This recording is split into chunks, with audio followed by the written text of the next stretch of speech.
Feels good to be back. My name is Chad Hassan, and I am joined by main man. I'm not going to give you the long title this year. Main man, John Manson. He is creator, founder, all things A Sea of Red. Uh, John, we've been going at this for a long time now. You have been doing A Sea of Red for 10 years, and feels like there's tons of hype around the football program this year, and so we're excited to be back. John, I know this is a little technical. Can you check and make sure everything's working? I have my phone tied up right now. Everything's good. I already did. Everything looks good. Awesome. And you notice that John and I both have our Sea of Red shirts on. I am sporting the We Got Dudes Liberty Baseball. This is a color that has not come out yet. You will be seeing that very shortly. And then John has got the KR22, one of the original Kyle Road Colorado. shirts. So, yeah, we'll talk a little bit about that for a second. So, honestly, we started the shirts. I think we've done, I guess, over 10, maybe 15 shirts. And most all of them, there's a few exceptions, have been NIL shirts. What that means is the player who, like, for example, the shirt John has on, Kyle Road, was able to get paid every time somebody bought one of those shirts. So, really great way to help Liberty Athletics, really great way to, promote and pay these players a little bit, taking advantage of the NIL. So we're excited to be on the forefront of that. And yeah, it's been fantastic. Got several other shirts, and you'll be seeing a lot more of those. But want to kind of do a little commercial for the T-shirts. That's been a lot of fun, and it's been really cool to be able to pay the players. John, I guess it's August 1st.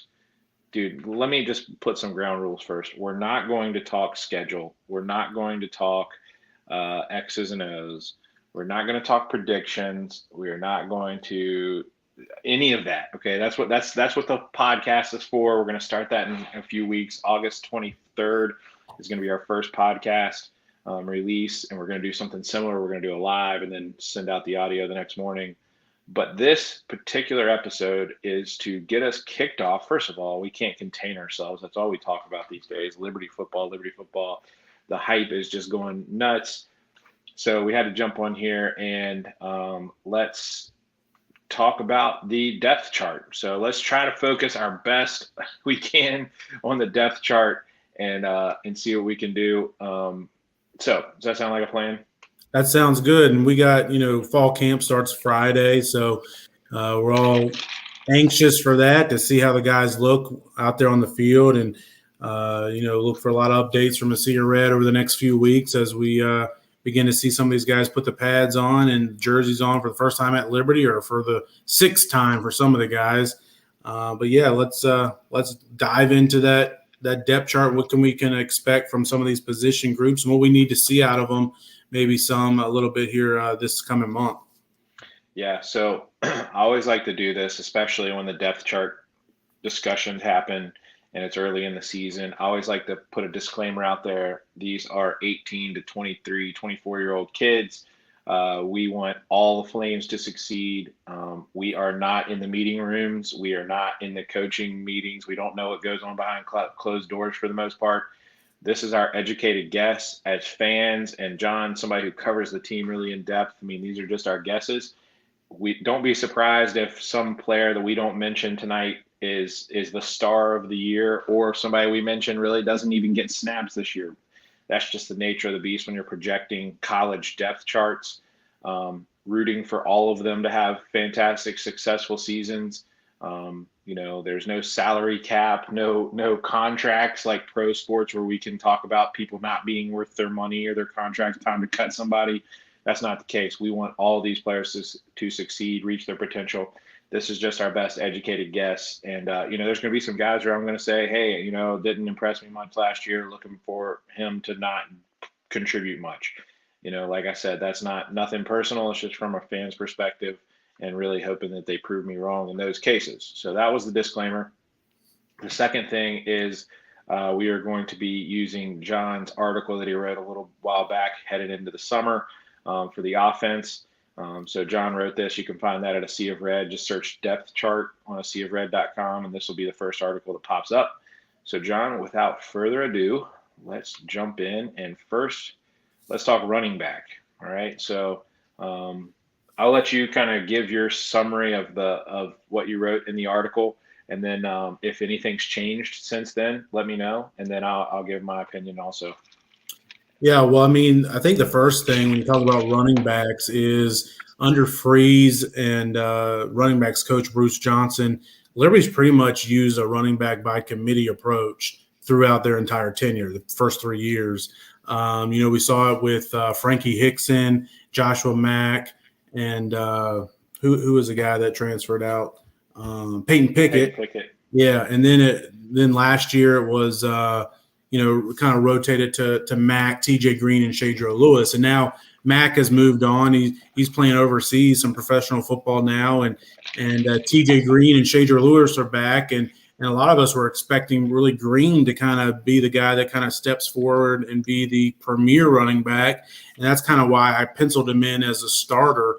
But during the spring and throughout the summer, we've heard a lot about the Hawaii transfer, Day Hunter.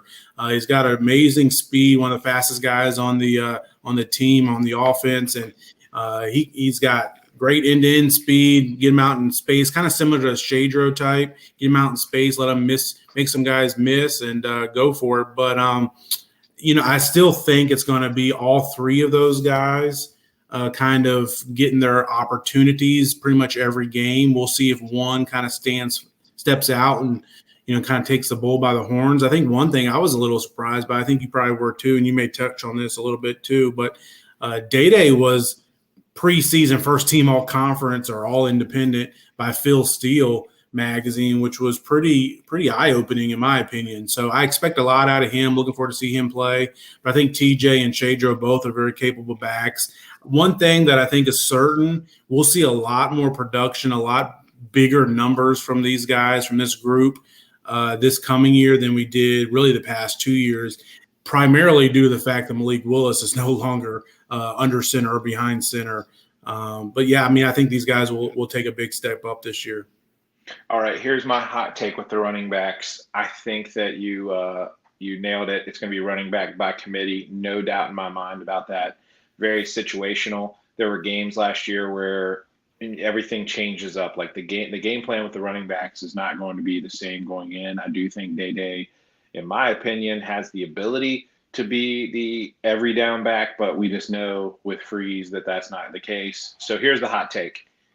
We will have a different person that leads the team in yards per carry, yards from line of scrimmage, and rushing yards. We will have three different leaders in all three categories. I think yards per carry is going to be TJ Green. He has explosive runs. He's not a bell cow, hey, short yardage guy that you typically see. He's typically a first down home run hitter. If Freeze is in a spot where, he's getting that type of run, I think Day is going to lead the team in rushing yards. And then I think Shadro is going to lead the three running backs from yards from line of scrimmage with, catches and things like that. So you forget Shadro. You don't forget, but I sometimes forget Shadro was a slot guy before he moved to running back. And I wouldn't be surprised to see him line up there pretty regular. So that's kind of the hot take, running back by committee. If we were in a different style offense and I had to hand it off every single down, I'm not sure who I would pick. Honestly, probably Day Hunter, but I haven't seen him enough. TJ Green really impressed me last year, and Shadro has a different gear than all of those guys. So it's really going to be by committee. Hopefully, keep them happy, but we'll see how it ends with the stat column there, like I was talking about earlier. All right, so I kind of agree with you, but you can put any order depending on what you're looking for. You're looking for yards per carry, you're looking for rushing yards, or you're looking for most impactful from the line of scrimmage. That could really determine which order you put those guys in. All right, next is wide receiver. This might be a little bit hard to see, but you have go ahead and talk about who you have up here. Yeah, I've got as starters CJ Yarborough, Caleb Snead, and Demario Douglas. Receivers are really interesting position for me going into training camp. There's a lot of injuries in the spring. CJ Daniels is a guy who tore his ACL first day of spring practice, and is likely going to, Coach Freeze says he thinks he'll be back first or second week of the season.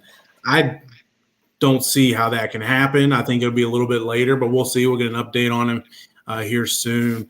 But, that's a big loss. But Demario Douglas is really the only guy that returns that has – I say the only guy. We've seen some production out of C.J. Yarborough and Noah Frith, but Demario is really the only guy that's kind of exploded off the tape or off the field and really kind of been a guy that you could project to be a leader or a go-to receiver, in my opinion, that we've seen at Liberty on the field. I mean, Demario is a guy that can play anywhere in the country if he wanted to transfer. Demario, if you're listening, don't get any good ideas. But he's a guy that can play anywhere in the country. I think he's going to play on Sundays despite being just 5'9". He's that talented, that athletic. It'll be interesting to see how he fares this year, being kind of the top of the depth chart, especially to begin the year. CJ Yarborough, he's a guy, big body guy. That was a big weakness we had last year at receiver, was not really a big guy that could go up and make the catch like a AGG or some of the other receivers we've seen in Liberty history, Darren Peterson, other guys like that, Chris Summers. So CJ's back after taking off a year from football, and he stayed around Liberty, so he stayed in the program. He's a Liberty guy. He's a guy that can really kind of take this offense and this unit to that next level, I believe. And I think Caleb Snead, similar to him, can also do that. He's another guy who, transfers in from Campbell. He scored a touchdown against Liberty in that season opening game last year for the Camels, the only touchdown they had in that game. And he's another guy that, had 1,000 receiving yards at the FCS level. Yes, it's the FCS, but that's still 1,000 yards. So he can put up some numbers and make some plays. I was watching some of his highlights this weekend, and he's a guy that we're going to be happy that he's wearing the Liberty flame colors this year. So CJ, Caleb, we know about Demario. The depth there then becomes a little bit of a question mark. Noah Frith, guy that's battled injuries a lot. He's shown potential and flashes. I think he's a guy that if he can stay healthy, he can provide solid depth and be another guy that can kind of provide something on the outside. Javian Lofton, similarly, he was a highly rated guy out of JUCO, one of the top guys, or actually the top guy in that class, the first full class Freeze had at Liberty, but he's had injuries the last couple of years, hasn't played a lot, but he has some potential. Traylon Sibley is another guy that got some work last year in certain packages. But CJ Daniels, who's not actually listed in that depth chart, is a guy, once he gets back from injury, he can get back in there and provide something. But it's a lot of question marks over this room, a lot of talent, but they're not necessarily proven outside of Demario. Yeah. I think you hit everything. The two nuggets that I'll add, and I agree with your depth chart here, the two nuggets I'll add is, one, Freeze is not afraid to use a freshman wide receiver. Now, you won't see a freshman offensive lineman. You won't typically see a freshman quarterback. You won't see freshmen all over the field. The one place I've known Freeze to use true freshmen, are wide receivers. So if we have somebody in the room that's a true freshman, I mean, I remember watching Demario Douglas down in Orlando on the first Cure Bowl, and he was just a highlight reel back then, and Freeze was constantly trying to find ways to get him in the game involved. That's the one thing I'll add. The second thing I'll add is CJ Yarborough. I don't know what kind of shape he's in, if taking a year off is going to affect him or not, but I have seen in football specifically, guys who take a year off and get their mind right, get their body right, they come back stronger or more refreshed. It's not like it's not like basketball where it's like a super, you lose your touch or whatever. It's all physical, like specimen type thing. And I really feel like he can pick up right where he left off. And if you remember when Freeze first got here and Yarborough was a freshman, I remember several press conferences in a row. The only person that he would talk about specifically was CJ Yarborough and how he had the ability to be that, young contributor. And he was really excited about CJ back then. So those are the two things I would add is look for a freshman, and CJ Yarborough really could be a difference maker. Again, I'll go back to the running back thing. I think we see a different leader in touchdowns, yards per catch, and total receiving yards. Touchdowns could easily be CJ Yarborough. Total yards could be Caleb Snead, and yards per catch could be Demario, or flip Caleb Snead and Demario. I think Demario could go total yards, and Caleb Snead could be yards per catch, and then Yarborough lead the team in touchdowns. So very diverse group here. I think, like you said, the question mark here is depth more than anything. Yeah, And we don't. the true freshman there that could be is Markel Fortenberry, highly rated Right. guy out of Tennessee that could come in and do some damage. He's a big guy, could get some work on the outside, but he might need a year or two to kind of grow into a college ready athlete. But yeah, you're exactly right about Yarborough. I mean, he's a guy that Freeze, like you alluded to, Freeze said he's the next star of Liberty football. He said that when he was a true freshman. He had a huge game. You may remember he only played 4 games his true freshman season, so he remained, kept that redshirt year or redshirted that year. And but he played at UVA, and he was like the best player on the team for the Flames that day. And that's when Liberty had AGG. But CJ, he was a star that day. Yeah, and he looked great against Virginia Tech too. I remember specifically the Virginia Tech game. He's the one who had the 7 yard out that got us in field goal range. He's the one who had. I remember one play he ran an out and up and just burnt somebody. I don't did. I think he scored a touchdown on one, and then one he was wide open and didn't get the ball. He had two really nice routes. So I'm really excited about CJ. I think he could really do something nice this year for us. All right, offensive line. So we'll just kind of this is really. You go ahead, take your stab at offensive line here and see what you got to say. You probably kind of say some of the same things, but the offensive line got beat up from a fan perspective last year. I mean, and I understandably so. I mean, they gave up a lot of sacks. We can talk about that if we want to. Some of those are due to Malik, but nothing against Malik either, obviously. But they did give up a lot of sacks, and the first thing you look at when first group of people you're going to point a finger at with sack numbers is the offensive line. But this is a completely reworked unit. You got a new position coach. You got several new transfers. Kentucky transfer, Nasir Watkins. You got Tulsa transfers, Xavier Gadlin. Sorry if I pronounced his name wrong. Reggie Young, JUCO transfer. Also got Cam Reddy as a transfer from Colorado State. And you see a couple of all those names listed here, and a couple of them in starting spots. You got a couple guys in Cooper McCall and Brendan Schlittler that are returning starters, as well as Jacob Bodden. I do think Bodden could get pushed for a starting job at guard by Gadlin, depending on how things go in camp. The tackle spots are going to be interesting. Will Young or Watkins step forward as a starter there and kind of beat out Graham, which I am projecting here at left tackle with Watkins beating him out?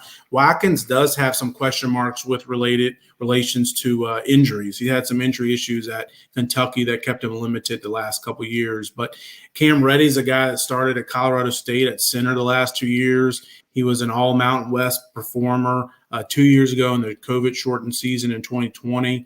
I think we're going to see a lot of improvement in this group statistically and reduced number of stacks, also increased number of running yards per game, rushes, yards per carry as well, with the running back performance increasing. I think this, and I haven't even talked about the new position coach. I think he's just the way he approaches this unit and with his energy. I look for a lot of good things. This might be the most improved unit on the team this year. Yeah, yeah. It's kind of. I can't even really make an educated guess. It's so many new names. It's so many new faces. We don't know, like, just because you were good at Colorado State or you were highly rated out of high school, went to Kentucky or whatever the case may be, can you play? Can you suit up and play? And I don't know a lot of that for these guys. Here's the two things I do know that I will hold my hat on. One is right guard and Brendan Schlittler. I know I talked with him a lot last year and whatever, but he graded out really well last year, even in a tough season for the unit. He had good games. He had a few inconsistent games, but he is all preseason, all independent. He's preseason, several other awards. He's on some watch lists for interior linemen. But not only the way he plays, but his leadership role this year, I think, is going to really shine. And we'll see him. We had like Thomas Sargent. This is the first time Thomas Sargent had been on this list in what, 7 years or something crazy. So, I think Brennan will have a good year, a great year. He'll be one of our best offensive players. And then the other thing I know is the coaching change has been positive for the guys, for the team, for everything involved. I mean, you spend just a few seconds talking to the new offensive line coach, and you know that he brings the energy. I believe he's got a whole different scheme. He has a lot of experience as an offensive coordinator at Louisville with Lamar Jackson. He knows what he's doing. He commands respect. He's been recruiting like crazy, and the players just rave about him. So I am. Those are the two really big positives. The negatives are I haven't seen any of these guys play. Will they? I mean, will they gel? A lot of you hear this. I don't know for sure, but you hear this a lot. Your offensive line is a unit. There's no real standout talent. It's how well do they communicate? How well do they pick up their assignments? That's more than half the battle as an offensive lineman is, do you know where you're supposed to be? And you got five guys trying to be in the same groove there. That's a huge negative. Like, can they do that? So we'll see how it turns out. But I'm really excited about the new energy and scheme and just overall redo of the offensive line with all the transfers and the new head coach or the new offensive line coach. So we'll see how it plays out there. Wouldn't be surprised if any of these guys start. I think we have a couple of staples there, and then from there it's kind of all gotten twisted up and changed up. So next, tight end. I'm not sure if this is the same, but this was headed into the summer. What do you think is going to happen to tight end? Yeah, tight end. A lot of familiar faces that have played a lot of snaps are gone. Johnny Huntley is gone. Trevor Hobbs, who came on a lot last year, he's gone as well. Jerome Jackson's a veteran, fifth-year guy. He did not play or did not practice in the spring, but he's a block first guy, but he can also step out there and catch a pass too. So we're solid there with him and his play. And then behind him, it's some question marks. I got Austin Henderson mentioned there, listed as a backup, but Michael Henderson is a guy who's played a lot of snaps at Liberty at tight end, started as a fullback under Coach Gill and kind of moved out to tight end because Freeze doesn't have a fullback in his system, and he's played a lot of good snaps there.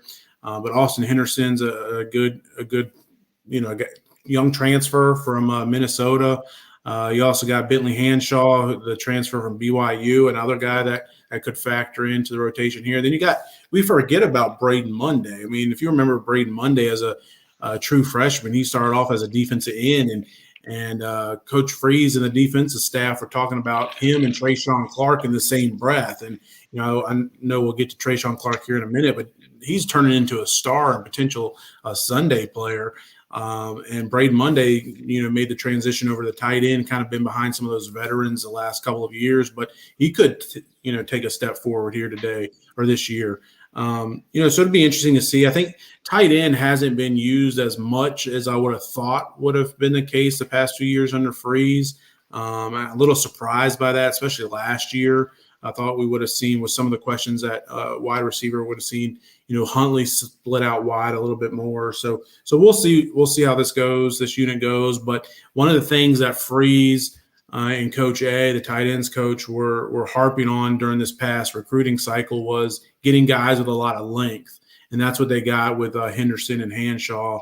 And, so we'll see how it plays out and factors on the field and on Saturdays this fall. Yeah, honestly, this is my first year of tampered expectations with the tight ends.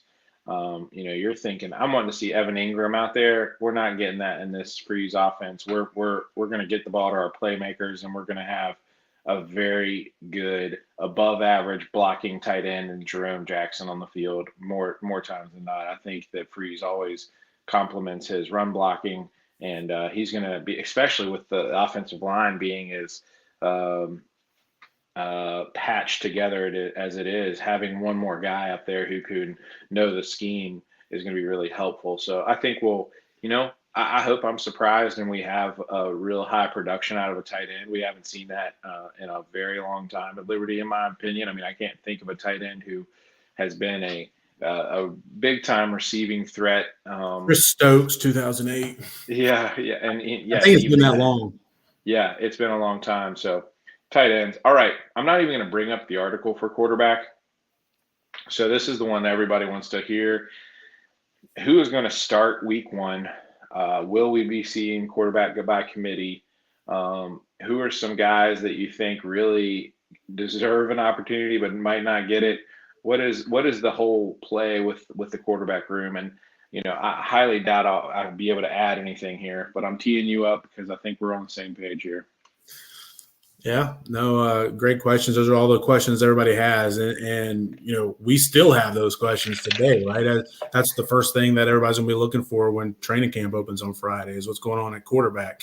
Obviously, Malik Willis is not there. He's not walking through that door. But Freeze has brought in some guy. You got Caden Salter, transfer from Tennessee, who came in a year ago.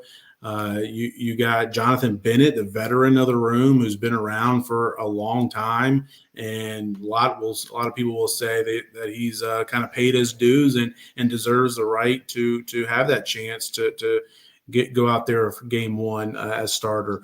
You also got the transfer from Baylor and Utah and Charlie Brewer as well, and then Nate Hampton, the other redshirt freshman. And I've been saying this all summer. If you've been paying attention to what I've been saying, we get asked the question every time we do a Q&A. So it's been on there every time I've done a Q&A this summer. I've done it a few other times, different articles and things as well. But my prediction for this season is Charlie Brewer is a starter game one against Southern Miss. He's got the veteran experience. He's started at Baylor, led them to the Sugar Bowl. He's the career leader in passing yards and touchdowns at Baylor. He started there for 4 years. I mean, this isn't a guy that is coming in with very limited experience. He's got the experience over top of anybody. Now he doesn't have it at Liberty. He hasn't done anything but played in the spring for Liberty. So he's learned a new system and stuff. But he's had several months. He's a veteran guy. He should be able to have the offense under his belt by now. So I expect him to be the starter day one. From there, we don't know. Do I expect it to be by committee? No. I expect Brewer to kind of be the main guy, but it's going to be his job to lose, in my opinion. And he could lose that job. I mean, he lost it at Utah last year. Game 3, he was benched, and that's why he's still playing this year. That's why he's at Liberty. So we'll see. Do I think Brewer could have the job all year? Yes, I do. Who I think is going to be the guy that's second up to get a chance, to get an opportunity is Salter. I think Salter has all the tools. Hate to compare him to Malik Willis, but it's an obvious comparison with Malik having just left to go to the NFL with the Titans. They're very similar type athletes, very similar. Salter was rated higher out of high school than Malik was, significantly higher, especially as a quarterback.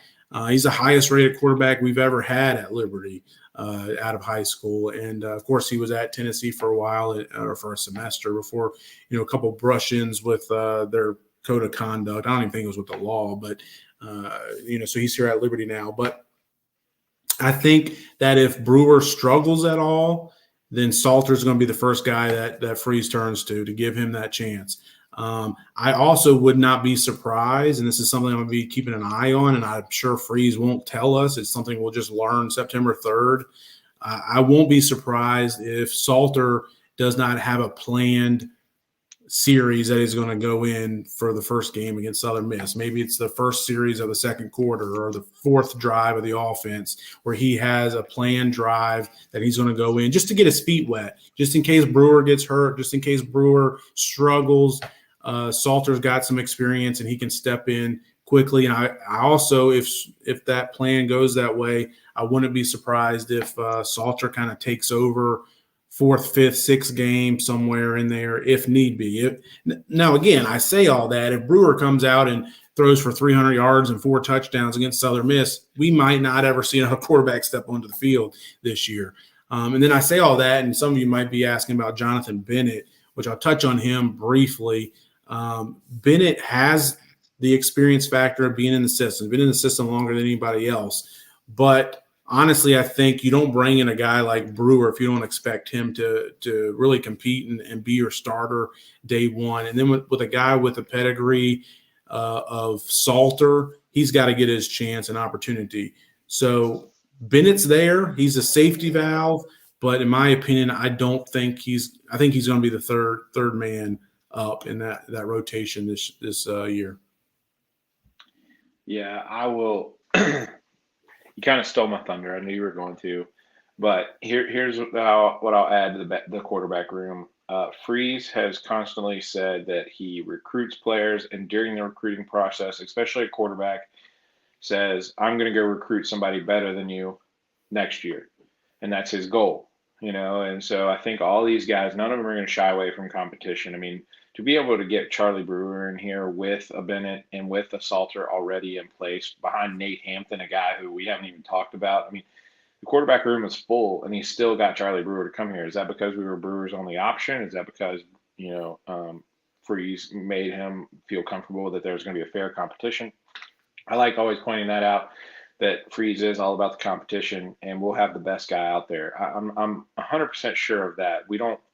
I don't believe that we will give a guy an opportunity just because he's earned it, or we'll give a guy an opportunity just because he transferred here and it's his last year of eligibility. I believe that the best guy will be out there at all times. With that being said, John, what was the guy's name? I just know his nickname. They called him Pop. What was his name? He was a quarterback that played. Maybe he was second string behind. Um, he was second string behind Buckshot, and they called him Pop. He was a mobile guy. Might have been Freeze's first year. But anyways, Was it the guy that came in the same year, same recruiting class as Buckshot, or was it somebody else? I can't remember. I just know that they called him Pop was his I don't nickname. remember. Anyways, I do remember that there were series of games where it most of the time happened in the third quarter, where he had planned series. He would come in and he was more of a running quarterback, and he would come in, and Buckshot was our number one ace guy. But Freeze always liked to get that guy some series, and they typically were RPOs and kind of doing some stuff that Buckshot wasn't doing all that much. So I say that to say that I do think, not by committee, and my sister asked me tonight. My sister is an LU alumni. She lives out of the country and she's in visiting. She asked me tonight. She was like, "Hey, who's going to be Liberty's quarterback now that they've lost that guy to the NFL?" I was like, "Oh, you mean Malik Willis?" And she said, "Yeah." I said, "Well, college is a little bit different in the fact that, sometimes you don't have a QB1. Sometimes it can be by committee. Sometimes it can be by strategy of, oh, this team is really weak in passing. This team is really weak in the RPO, whatever." I don't think Freeze is going to go that far where it's going to be by committee, but I do think that Salter is going to have a planned series in every single game this year. I do think that you will see Salter take quarterback at least once or probably twice, once in the first half and once in the second half. And if it works, he might stick with it for a little bit, especially if Brewer is struggling. And I think we'll give Brewer a good 6, 7, 8 weeks at the starting job, or he really just blows it, which I don't see that happening. So I don't think his leash is going to be that long, 6, 7, 8 weeks. But I mean, you're more than halfway through the season. I think. Yeah, but 3 or 4 games tops. And I mean, you also have to look at the schedule, which I know you said you about the schedule, but you look at the schedule at Southern Miss, UAB, at Wake Forest. I mean, I hate to say this, but there's a chance. There's not a 0% chance that Liberty's 0-3 after the first 3 games. I don't think that's going to happen, but it could. And if Liberty's 0-3 after 3 games, do you think Brewer's going to be the starter game 4? No, he's not. No. But I guess my point about looking at the schedule was, you get through 4 or 5 games, and then you look up, and the next 4 out of the next 5 are at, Arkansas, Virginia Tech at home, BYU. So it's like, why are you going to bring in Salter for a stretch of games where you might be an underdog in 3 out of 4 of those? I don't know. It's going to be interesting to watch, but my thought is that Brewer is the starter all year, with Salter having packages. In some games, he plays 6 series. Some games, he only plays 2. And I think that's kind of how it's worked all year long. But until something goes awry with an injury or somebody not playing well or something like that. John, We are coming up on about 36 minutes here. Defense, let's hold off and do that another night. We'll do defense on another night. Can we talk about quarterback more? I have some more thoughts. Yeah, yeah. What are your thoughts on quarterback? Sorry, go ahead. No, I was just going to say, like, yeah, no, I agree with you. And I do think what you're saying is probably the most likely path that happens this year is that Brewers are starter throughout and Salter has at least a package, if you want to call it a package, or 2, 3, 4, 5, 6 series, like you were saying, every game. I do think that's the most likely path. And then if Brewer struggles at all or the team struggles at all, they can always kind of flip to Salter. Or Salter blows up and scores a touchdown every series. That's true too. But what I'll say, I talked about the first 3 games. After those first 3 games, Liberty plays Akron, ODU, UMass, Gardner-Webb. That would be a perfect time to bring in a Salter to go against Akron, ODU, UMass, and Gardner-Webb. No offense to any of those teams, but Liberty will be a multiple touchdown favorite in each of those 4. And if you're 1-2, 0-3 after the first 3 games, and the Brewer experiment's just not working, give it to Salter and let him go. And then, yes, after that, you got BYU, Arkansas, Virginia Tech, 3 out of the next 4 games. So I get that, but he would have a few games under his belt at that point in time. Let's call it safe to say that Brewer will have a 3-game interview. He'll have a 3-game test, and if he passes the test, then it's his the rest of the year, in my opinion, because he has those easy games coming up. If he doesn't pass the test, you're right. After game 3, it feels like that's when a change would be made, if there's going to be a change. So we'll watch that first 3 games. I do think that Brewer is going to be the starter and get his opportunity. I've heard he's very consistent. He knows the playbook. He's also very hard-nosed, runs an RPO. He has the experience. I'm not saying anything about Salter, but I do know that, just the hype level that I see and all that kind of thing, Malik brought that a little bit too. But from a quarterback, if you watch Malik over the last couple of years, one thing that Malik did was on the sidelines, he not calmed down at all, but he had a more of a leadership calming presence. And I know that Brewer will bring that. So we'll see. It'll be fun to watch. Like I said, I'm rooting for all those guys. I would not be upset at all. I would be upset, but it would be awesome to see JB come in, week 8 due to whether it's injury or just somebody not playing well or some type of coincidence where JB comes in and he can win games. He can win us games. Jonathan Bennett can win games at Liberty. And, does he have that talent to – yeah, I mean, I saw him make some great throws in his career so far. It's that mobility and that run-pass option that Freeze builds everything off of that I don't think is the reason why we won't see Bennett very much. But, man, I will say, if there's one guy on this team that I'm pulling for to have something great happen for him, whether that's inside of football, outside of football, that's Jonathan Bennett. I am pulling for that guy. I love that guy. He is so positive. I remember before he even got to Liberty how he was recruiting other players. He was a Turner Gill commit and stuck with it once Gill left. And, he's come in and had a decent career. The players love him. Everybody in the locker room loves him. I'm really pulling for Jonathan Bennett. I guess selfishly, I'm hoping we don't have to see him. That means that things are going well. And we don't have any injuries, but I just want to put that out there that there's nobody more likable than Jonathan Bennett. No, I agree with you. I'm a huge JB fan, and you're exactly right. He committed to Liberty and was a very highly rated commit and prospect when he committed to Liberty under Coach Gill. And then the coaching change happened, and there was a lot of questions around if he was going to stay. And Coach Freeze, one of the first things he did was went down to South Carolina and convinced Bennett to stay with him, and he did. And, then he had that freak injury his first year where he was celebrating with his teammate on the sideline. Then Coach Freeze brought in Chris Ferguson, and then Malik came in. And so there's all of these transfers that were coming in, and now you got Brewer. And Bennett could have been the first guy that hits the transfer portal and leave. He had that opportunity. He still has that opportunity. He's got a couple years of eligibility left, so he still could. But he obviously didn't take the first and easy exit ramp when he came across adversity. He stuck through it. He loves Liberty, obviously. He loves his team. and his teammates. And I love for him to be the starting quarterback. If he wins the job, then great. I'm all for it, and we'll be behind him. Same thing with Nate Hampton. Feel sorry for the kid. We haven't even talked about him, but I mean, if you remember when he played last year, what was it, against the UMass game? Him and Salter both got in. I think that was a game Malik missed. But he played great. Or Malik maybe played the first half or something. I don't remember.